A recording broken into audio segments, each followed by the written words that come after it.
Okay, so here we are. I hope you like the new intro. That's a good hour and a half on the old iMovie there.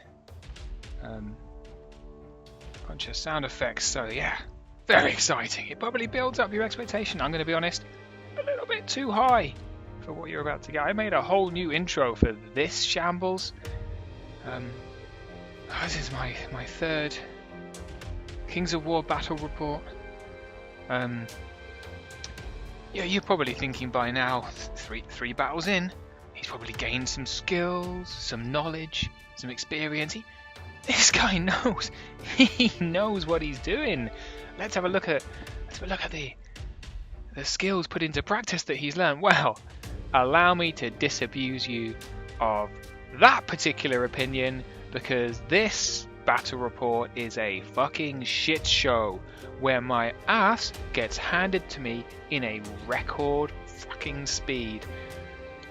It's the Elves versus the Undead again. It's on Universal Battle 2, which, you know, I've got the hang of. I can use the system, yet still get my ass kicked. So this was against a guy who goes by the online handle Shadow Mage. I'm not going to do that voice every time. I don't know his real name, so we're just going to call him Shadow Mage. We've tried to hook up a couple of times, but either he's not free, I'm not free. He doesn't use Skype. I think he was at work actually. So we just typed to each other. So we didn't have copies of each other's army lists. So I've had to guess his army list, but I think I got it. I think I got it from the units that he had down, the items. Yeah. So here we go. The Undead. This is his army.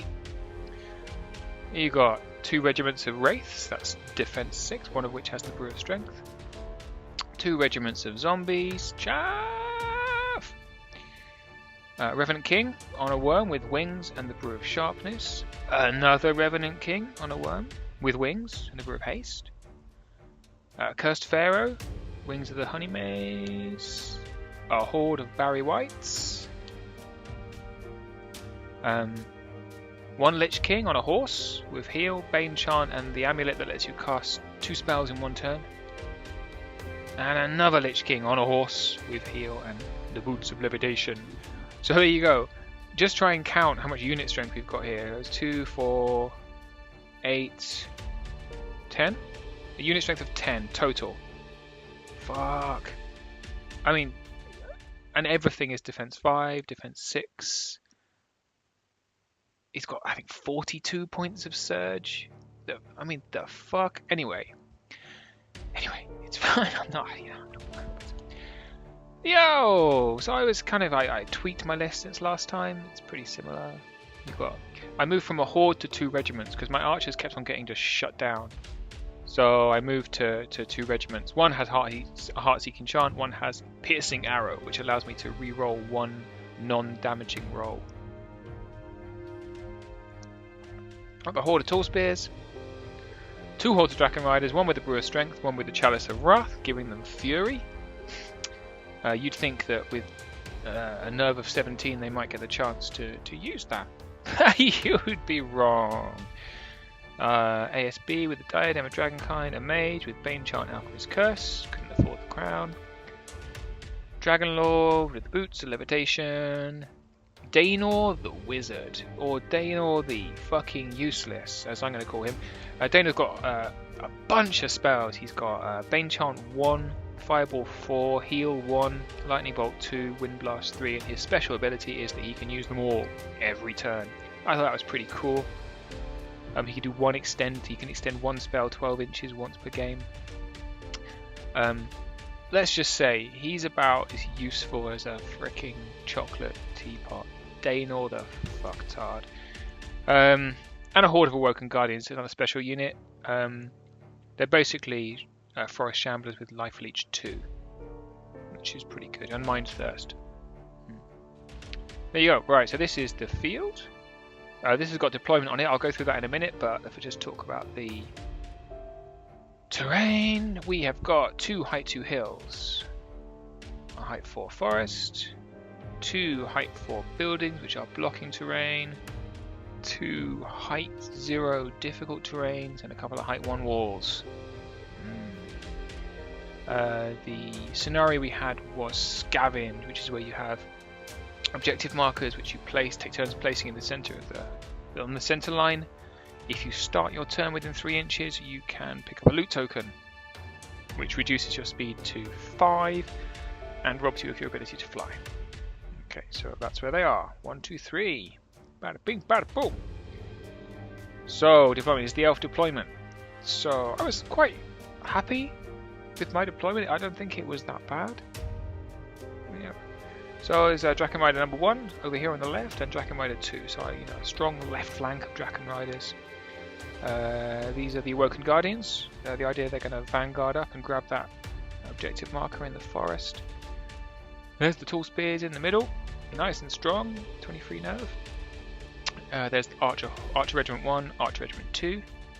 So 1 supporting the Tall Spears and 1 out on the flank to defend that other objective marker. Now we've got the Dragon Kindred Lord here just to fly around the backfield. You got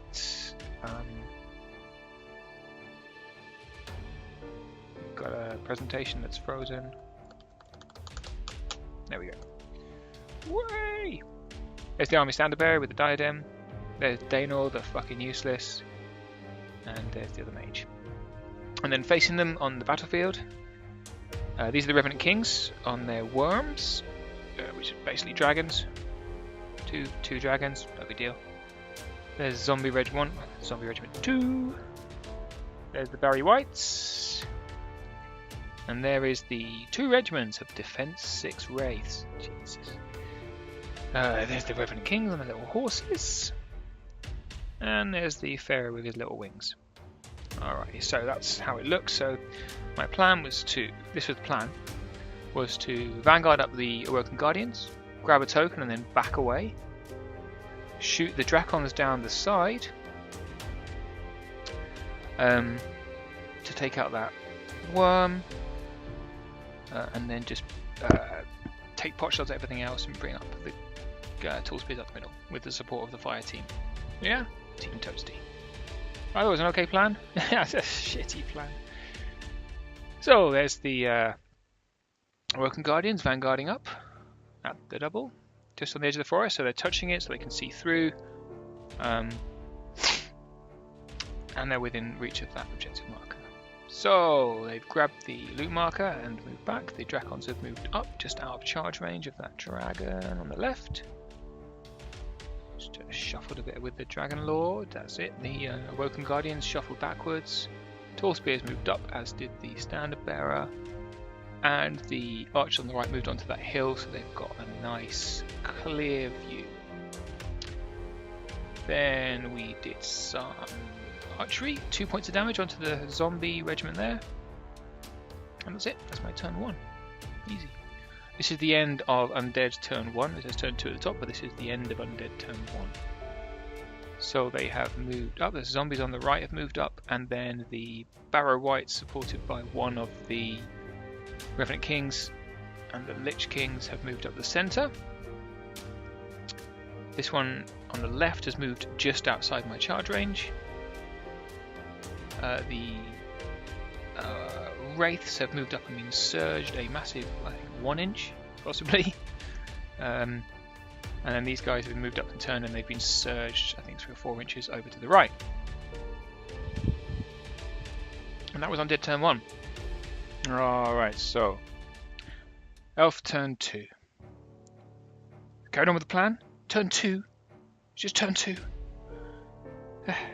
So brought the Drakons down the flank as per the plan, keeping them outside of the charge range of the guys in the middle. Or so I thought. We'll come back to that.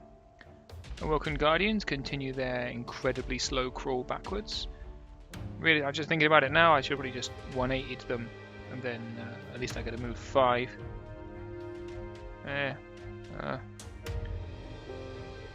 I bought the Dragon for, I think I was planning on picking up another loot token with him.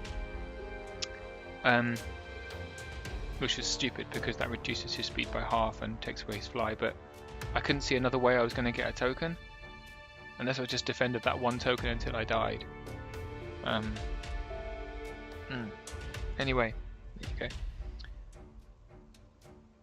So that's the standard bearer doing breath attack onto the barrow wights along with some archery. Turns out 8 points of damage. Not enough to do anything. Wind blast. Wind blasted with Daenor the fucking useless onto the Pharaoh with wings, and it just basically knocked him back against the wraiths. Useless. And then a bit more archery on the flank. 3 points of damage onto these wraiths, which is not bad. 3 points of damage on a defense 6 unit. From a unit that's hitting on 4s, damaging on 4s with 1 reroll. So it's okay, I think. And this is this is why you should always confirm your measurements with your opponent. This is his nice ruler pointing out that the Dracons on the left are within 20 inches, which is the charge range of this king. On his little undead worm. Looking at it now, I don't think he can see me. I don't think I'm in his front arc. But I didn't raise the objection then, and that 1/4 of an inch really... Yeah, well, that's a flank charge from a dragon. And I brought him up close behind the other units so he couldn't get charged in the front. Well, guess what? Guess what? Yes, he could. So that's a flank charge and a front charge. 2 dragons on 1 unit of Dracons. Goodbye. Instant death. Instant death. That's a nerf 17 unit absolutely wiped out. That's 285 points worth. 285 points. Could notification stop? Irritating. Just like this is turn fucking 2. Undead. Turn 2. Whites come up. Wraiths come up and are surged into the flank of my tall spears, who are killed in a single turn. That's a nerve 23 unit killed instantly. To make it worse, the other wraiths come up the side, turn, and are surged into my archer unit, who are killed instantly. That's basically most of my army killed on the end of turn 2. The end of turn 2, boys and girls. I mean, the fuck? It was about the most humiliating 15 minutes of my life. Watching this guy, oh, I have 24 attacks from the side. Well, fuck you, man. In the nicest possible way. Anyway, turn 3 for the now very depleted elves. I spent a lot of time trying to decide what to do with this dragon, because at this point, he can't do anything, really. He couldn't turn around and fly back, he couldn't go anywhere. We had a small argument about because I was going to put him in the middle of the woods so no one could see him, but apparently he doesn't block line of sight. It just, I think it does, but we'll argue about that later. So I just turned him towards this couple of dragons over here, and then brought up the army standard bearer behind him. Breath attack for 4 damage by the look of it. Crap. These dragons just went down the back, crawled backwards with the Awoken Guardians. The army standard bearer come up to block these barrow wights. So he's now standing behind the dragon, so the barrow wights can't charge the dragon in the rear, which I thought was pretty smart. Bane, what's it called? Alchemist Curse for 2 points onto this Lich King. Yeah. And then it's turn 4. End of turn 3. Undead turn 3. Army. So front charge from the Revenant King, and a rear charge from the Pharaoh, who managed to slip in between the standard bearer and the dragon. So he didn't actually do any damage, so I just took 6 points damage from the Revenant King, which disordered the dragon. Can't fly. Loses his nimble. And the zombies are now touching the forest, so they've got a flank charge next turn. Yeah, These zombies moved up onto the objective marker for next turn. The Barrow White's got a side charge onto the Awoken Guardians, who were too slow to move back behind the building. Killed them in a single turn and took their loot counter. There they are. And then these wraiths front charged, and these wraiths moved and was surging to the side of my remaining archer regiment, who of course died. So let's see what we've got now. We've got Daynor, the fucking useless, one mage, a standard bearer, and a disordered dragon. I've got the Dracons down the backfield, but they're so poorly positioned. I can't get a charge into anyone. You know, they're not that fast. I mean, they've got nimble. I was having real trouble with the rules to do with nimble and moving at the double and flying. I couldn't position them to get the charge that I wanted, basically. So at the end of turn 3, I resigned. There's the final combat. You can see here that, you know, he's not actually kept his Pharaoh 1 inch away from my standard bearer, but hey. There's a flank charge from the zombies. You've potentially got a rear charge from the Barrow Whites. It's yeah, rubbish. Well fucking done, you know. Yeah. I've run my army past a couple of people and they think it's okay. So basically, it's my play. Losing everything in turn 2 was just appalling. Please give me some advice. Help me out here. Help me out here. What the hell could I have done differently? Your advice, very much appreciated. Thanks very much. See you later. Possibly never, but you know, keep on plugging on. Got to say, you know, playing and being beaten this badly it's zero fun. Zero fun whatsoever. It's like the most humiliating. It's like being beaten up in the school playground with your pants around the ankles. You know, I'm having trouble sitting down after the reaming that I've taken. So yeah, hopefully it gets more fun if I manage to ever win a game. Thanks very much. I'll see you.